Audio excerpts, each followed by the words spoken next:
Hello folks, it's Mark here, and it's a wet day, probably the best sort of day to talk about our rainwater hubs. We've had these for several years actually. We used to have a water butt here and another one, show you in a minute, sited right next to the house, but it's not where we needed the water, so bought these rainwater hubs several years ago now. As you can see, quite simple. There's a downpipe coming off the roof into the hub, and then you notice a hose pipe. If we come around and look at the other one, it's a little bit lower down, so we get a better look at it. Here we are. Here's the hub from the hose, from the gutter, downpipe in, and then at the bottom we've got two standard hose pipe connections. You hear the rainwater dripping in at the moment. We've had a lot of water overnight, so here we are. There's two taps at the bottom. One of them got the hose pipe connected to at the moment. This one here is closed. You can see there's the water dripping through, and the water that's dripping through obviously on this side, which is open, will go into the hose pipe down here along with the one from the other rainwater hub, and then it travels down the garden where I buried the hose pipe underneath the lawn.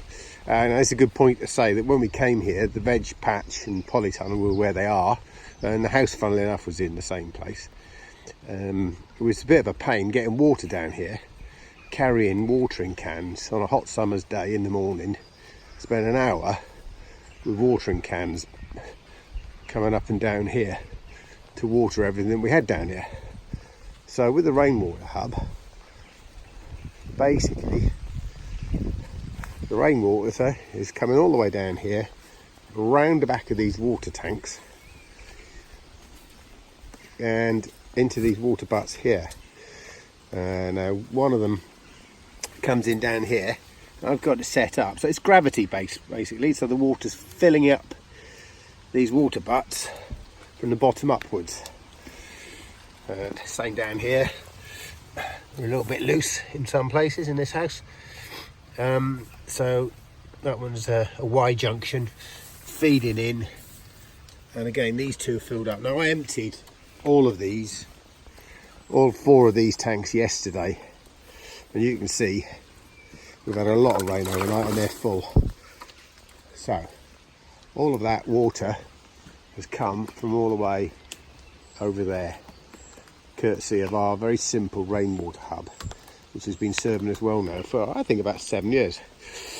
Now as you can see, they're full, and it's still raining, so we want to capture more water, so we're pumping the water using my Hozelock electric pump into these two water tanks.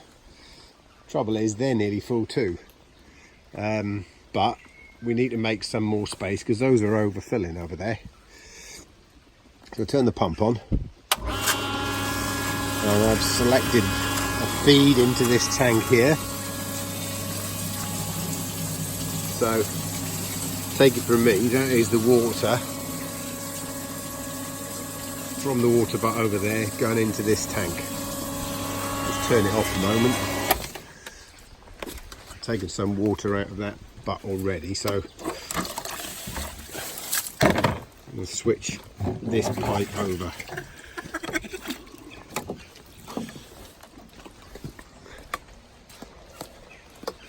Turn her on.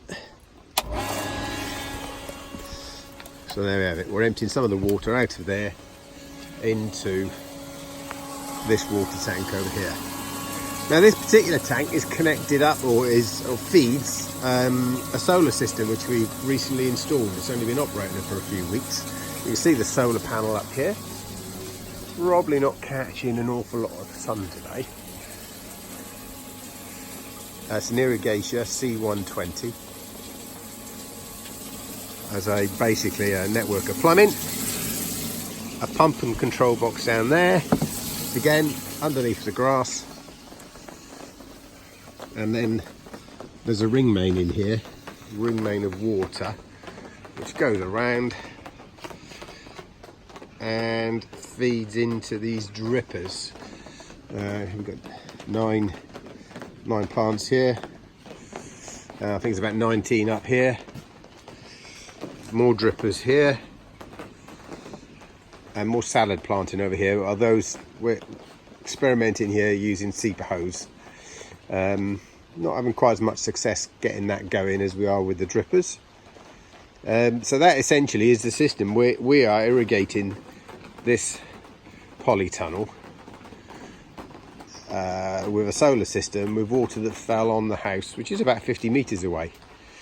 So there you have it. We also notice in here when we need it, if we need any extra water, we've got a hose pipe here which works off the water pump that you've seen out there. A simple attachment. Some strawberries come in there.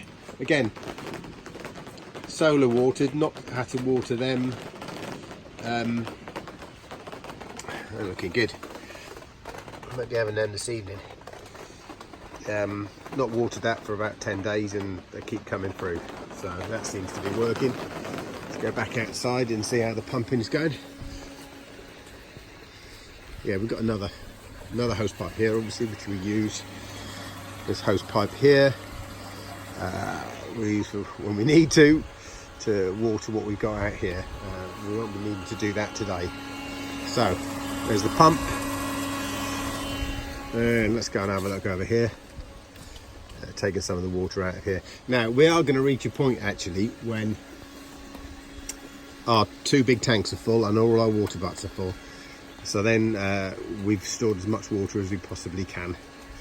And at that point in time, what we do is we set up another hose pipe and run out through into the pond, which is over there. So it's just diverting the water, and in the winter that's generally what we do when we stop needing water for irrigation. I leave the water butts half full to weigh them down a little bit so the wind doesn't take them away, and then divert all the water into the pond.